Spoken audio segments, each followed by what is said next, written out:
I never noticed the quiet at first. It wasn't that she stopped speaking, it was the weight in her voice. Mom had always been lively, full of small routines and gestures. Now, she sat in the living room chair, staring at nothing, as if the walls were talking and she couldn't hear. I approached slowly, careful not to break the fragile silence. "Coffee?" I asked. She nodded barely. I poured 2 cups, one for her, one for me. Steam rose between us, momentary warmth. Dad had died 2 years ago, and life had moved relentlessly since. My brother, Mark, tried to keep busy at work. He thought distraction was solution enough.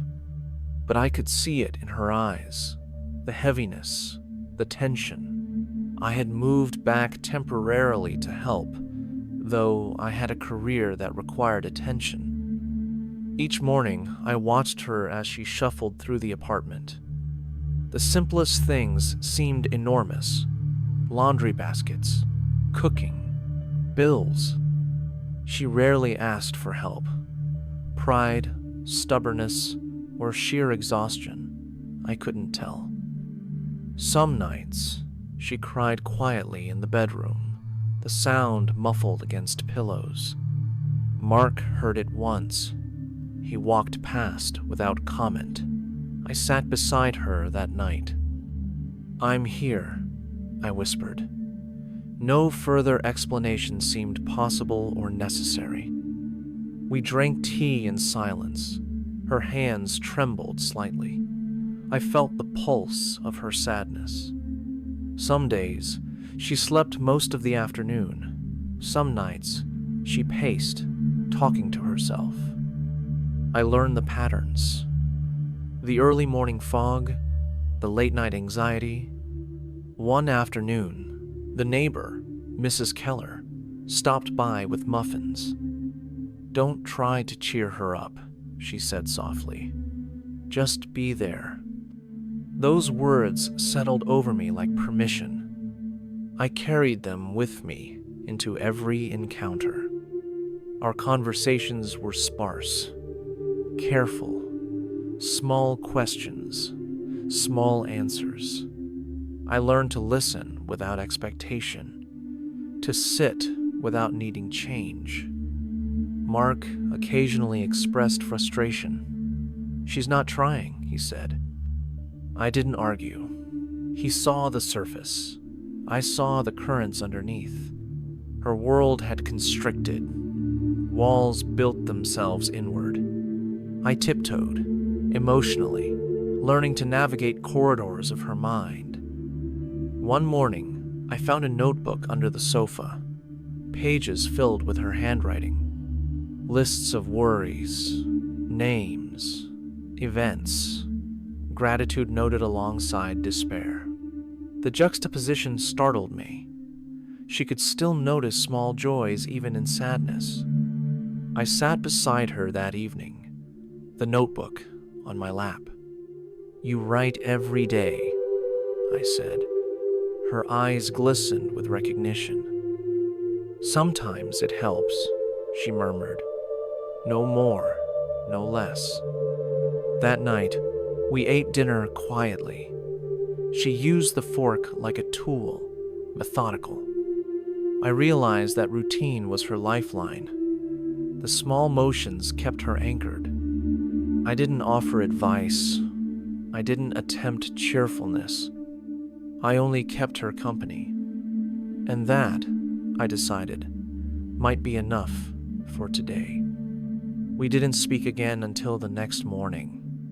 But she left the chair earlier, made her own tea, smiled faintly when Mark joked at breakfast. It was subtle, insignificant to an outsider, monumental to me. I understood then that survival wasn't dramatic. It was incremental. Small movements mattered, tiny acknowledgments, presence itself. I watched her from the doorway as she washed dishes. She hummed softly. The The song was broken, uneven, but intentional. And for a moment, the apartment felt less heavy. We didn't talk about sadness or loss. We didn't need to. Just existing alongside each other had meaning. I realized then that my role was not to fix her. It was to witness, to accompany, to share silent recognition of her struggle. That understanding grounded me, a quiet anchor in a stormy home. Later, Mark complained again. He wanted immediate improvement, clear signs. I simply shook my head. Progress is quiet, I said. No one argued. No one celebrated. Just small victories unnoticed by the world. And in those unnoticed moments, I felt hope stir faintly. Days blurred together. Mom's routine dictated the rhythm of the apartment. I arrived early each morning, made coffee, and checked her room. She rarely complained, rarely asked for attention, but her eyes betrayed exhaustion. Mark left for work quickly, headphones on, pretending business distracted him from reality. I walked her through small tasks, laundry, dishes, bills. She followed quietly, wordless. Sometimes she hummed broken songs. Sometimes she sighed heavily. I noticed patterns when she was restless, when she withdrew, when she engaged slightly with the world. One evening, I suggested a walk to the nearby park. She hesitated, fingers clutching the railing. Finally, she agreed. Outside, sunlight caught on the leaves. Birds moved between branches. She didn't speak much. She didn't need to. I walked beside her, careful to mirror her pace. A neighbor passed us, smiled, waved. Mom returned the gesture faintly. That small acknowledgement made me realize that the world still existed for her. Small interactions mattered more than grand gestures. At night, she returned home tired but calmer. The apartment felt lighter, less oppressive. I took this as a small victory, but Mark remained unconvinced. "She's just pretending," he said once, frustrated. "It's temporary." I didn't argue. I only watched. Observation mattered more than interpretation. Later, I found her staring at an old photo album. Pictures of Dad, vacations, family dinners, moments frozen in time. She traced faces with her fingers, silently murmuring names, events, jokes. I realized grief wasn't linear.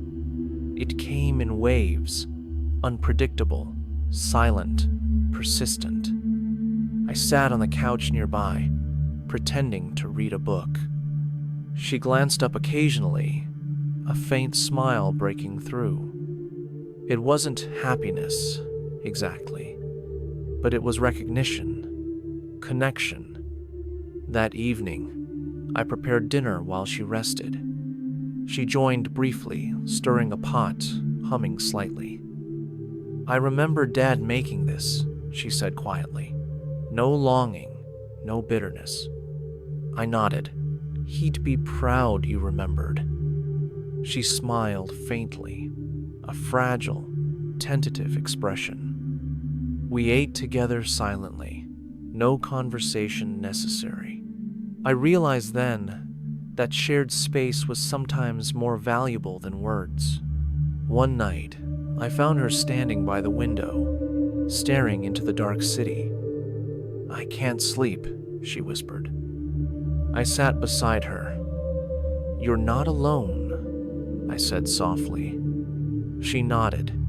That was enough for both of us. The next day, she seemed slightly more engaged. She opened blinds, rearranged a few items, hummed while folding laundry. I encouraged her subtly, never forcing, never pressing.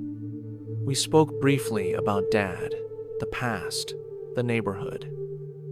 Each conversation careful, measured, necessary. I noticed the exhaustion in Mark fading slightly as well.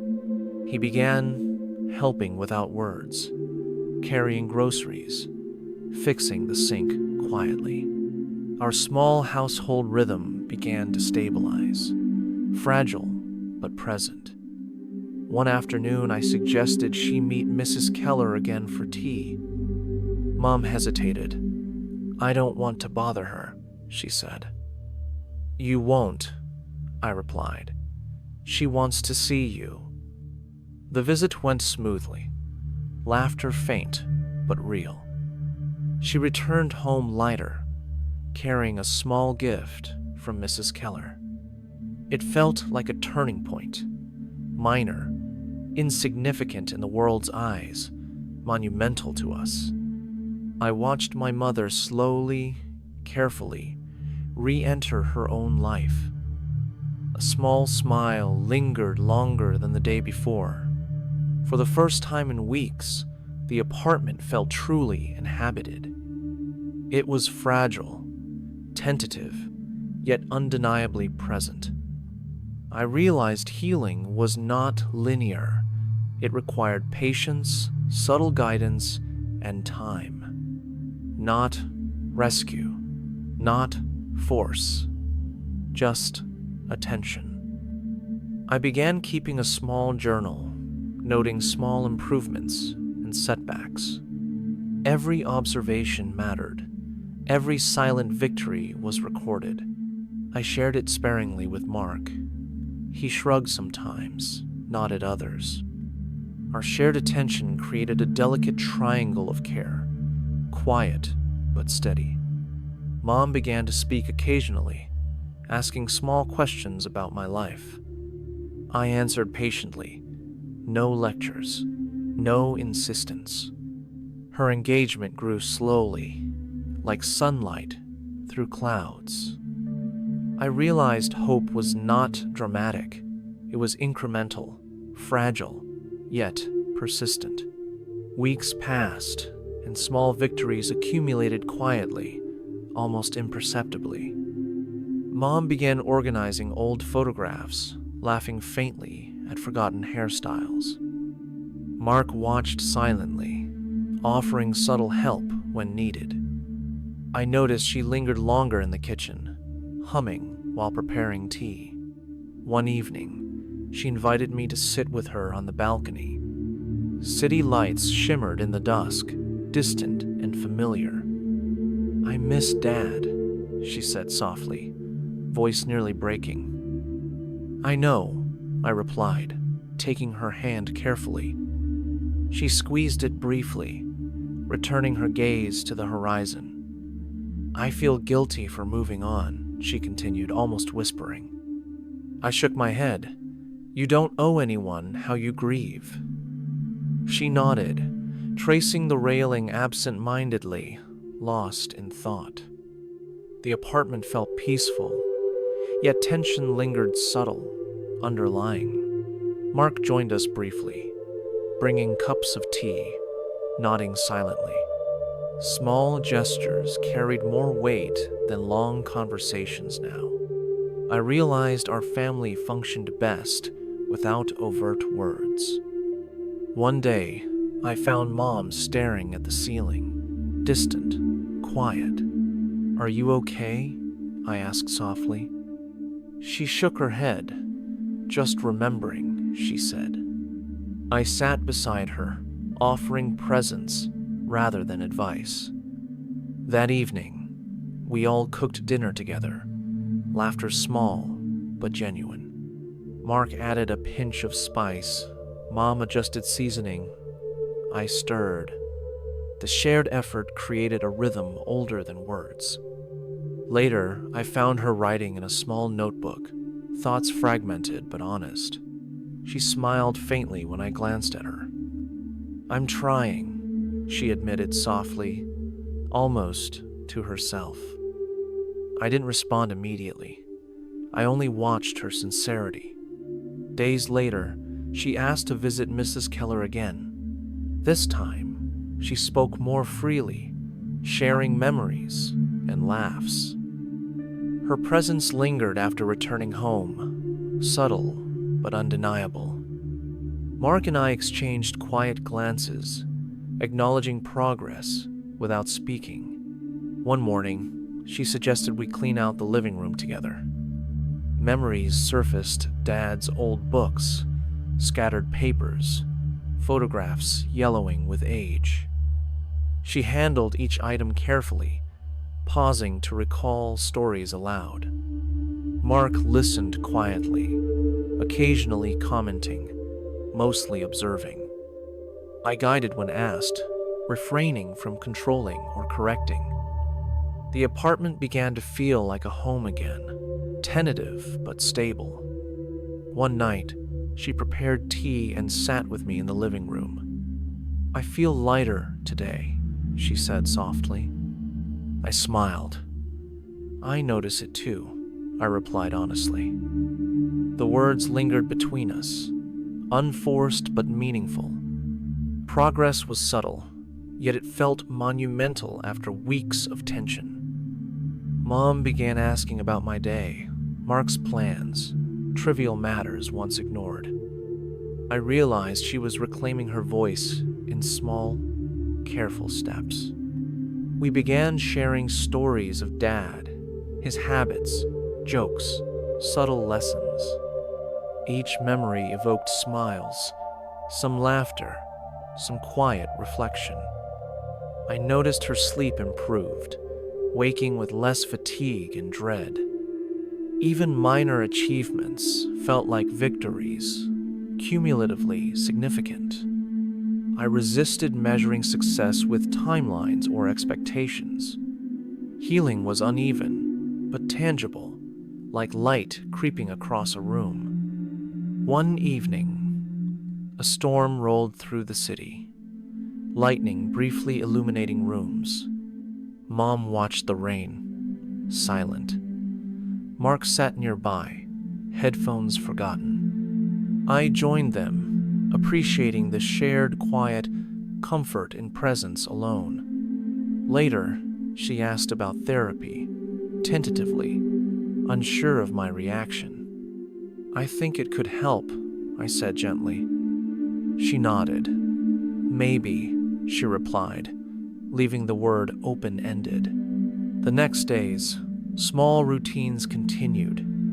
Tea, walks, organizing, reminiscing. Mom laughed softly when Mark tripped over a rug, tension easing naturally. I realized patience and observation outweighed intervention or advice. Night fell, city lights flickering through windows, Mom's breathing steady. For the first time, the apartment felt inhabited by more than survival. We were present, together, learning subtle ways to support each other. Progress remained fragile, tentative, yet undeniably real. I felt a cautious optimism I hadn't dared embrace before. Weeks later, the tension returned unexpectedly, subtle but insistent. Mom became quieter, more withdrawn after a minor argument with Mark. I noticed her lingering in the bedroom, staring at the floor. Her hands trembled slightly while arranging her knitting basket. "Do you want to talk?" I asked softly, kneeling beside her. She shook her head. "Not yet," she whispered, avoiding my gaze. I sat quietly, letting her silence speak without interruption. Mark retreated to his room, leaving space for her recovery. The following evening, she invited me to help cook dinner. The kitchen smelled of garlic and roasted vegetables, warm and familiar. We chopped, stirred, and shared occasional glances without needing words. Her laugh was rare but genuine, echoing through the apartment gently. After dinner, she disappeared into her room for an extended period. I found her later on the balcony, wrapped in a shawl, silent. The city lights stretched endlessly, a tapestry of distance and intimacy. "I feel trapped sometimes," she admitted quietly, voice barely above wind. I nodded. "I understand," I replied, matching her quiet tone. "I don't want to burden you or Mark," she confessed softly. "You're not a burden," I reassured her, gently placing my hand on hers. She sighed, eyes focused on the distant horizon, unblinking. The storm from earlier days had passed, leaving a calm, brittle light. Later, she spoke about her childhood briefly, stories I hadn't heard before. Mark joined us hesitantly, listening more than speaking, absorbing the moment. We discussed minor family memories, Dad's old jokes, small quirks, forgotten habits. Her voice wavered at times, but she kept speaking, steadying herself. I noticed her posture relax slightly, shoulders lowering after weeks of tension. One afternoon, she suggested organizing Dad's old letters, hesitantly proud. We sorted through envelopes, noting dates, remembering events, laughing softly. Mark contributed occasionally, offering insight or commentary without dominating. I realized healing could occur in incremental, almost imperceptible ways. She began leaving the apartment more often, walks around the block alone. Her confidence grew subtly, measured, yet noticeable each passing day. Even small victories felt monumental, calling a friend, reading aloud, preparing meals. One evening, she asked Mark and me to join her on the balcony. We watched the city lights flicker, sharing silence, presence outweighing words. "I feel lighter," she said finally, a genuine smile touching her lips. "I see it," I replied, careful not to diminish the moment. Mark nodded silently, expression softening in acknowledgement of progress. Later, she asked about volunteering, considering ways to engage with others. Her curiosity sparked new discussions, ideas, hopes, tentative planning without pressure. Small routines persisted: tea, walks, cooking, shared chores, subtle laughter. I observed her journaling again, entries longer, more reflective, less constrained. Her energy increased slowly, actions deliberate, emotionally considered, meaningful. I realized the family's rhythm had shifted, still fragile, but cohesive. Presence had replaced control, patience overtaking intervention, trust rebuilding steadily. Even disagreements were handled with gentleness, boundaries respected without resentment. One night, she whispered, "Thank you," voice raw but steady. I squeezed her hand, silent, letting words remain unnecessary. The apartment felt warmer, less burdened by tension, more inhabited by life. The city outside carried on, indifferent yet strangely comforting in continuity. I recognized the importance of allowing her pace to define progress. Even minor gestures, tea prepared, smiles shared, jokes remembered, mattered profoundly. I understood hope existed, not in perfection, but in careful, persistent presence. Mom began sleeping deeper, waking with more energy and willingness to engage. Mark's involvement became subtle support, easing the household's emotional weight. Small victories layered into resilience, creating a foundation we hadn't anticipated. One afternoon, she commented, "I feel like myself again," cautiously optimistic. I nodded, understanding the fragility of such a declaration, yet believing it. The family's dynamic remained delicate, yet a tentative equilibrium emerged. Shared moments carried quiet significance: cooking, conversations, evening walks, soft laughter. For the first time in months, I sensed that healing was sustainable, if careful. Weeks passed, and small routines became anchors in our days. Mom smiled more naturally, lingering over breakfast, savoring tea slowly. Mark helped with minor chores, laughter threading through simple tasks. I found joy in noticing details previously overlooked. Her eyes brighter. One evening, she suggested we play an old board game together. The living room felt warm, infused with laughter and cautious energy.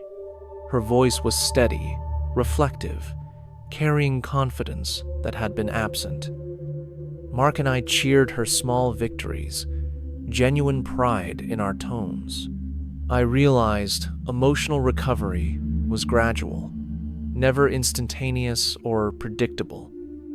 We spent Sundays walking in the nearby park, sharing silence and conversation. Mom paused often, observing children, trees, life moving without pressure. Mark recounted his day, noting subtle changes in her demeanor. Even minor successes, making a phone call, organizing her desk, mattered. I noticed her handwriting returned to careful, flowing script in her journal. She began calling old friends, reconnecting cautiously but deliberately with others. One evening, she cooked a meal entirely on her own initiative. I watched, quiet, letting her pride and independence unfold naturally. Mark commented, smiling, "You're doing better than we expected, Mom." Her laughter rang, free and unforced, echoing through the apartment warmly. We shared small family dinners without tension, each presence acknowledged. She occasionally spoke about feelings, naming emotions without fear or apology.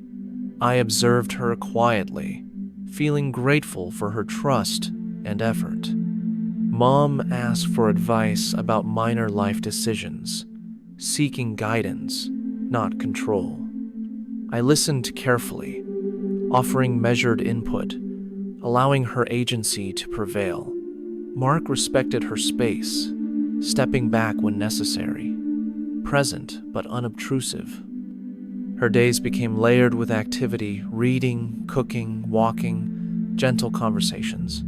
Evenings carried calm reflection, subtle gratitude, acknowledgement of slow progress. I realized healing was not a single event, but accumulation of moments. Her depressive shadows remained occasionally, but lighter, less consuming than before. She began volunteering sporadically, small community efforts that felt meaningful. Mark noted improvements without exaggeration, offering support with careful optimism. We shared reflections on Dad, not with sorrow, but remembrance and learning. She began journaling about gratitude, small joys, and the people around her. Each morning, I noticed renewed energy, intentionality, and willingness to engage. Mom admitted quietly, "I feel capable again, even if not perfect yet." I nodded, recognizing truth in the fragility of her words and tone.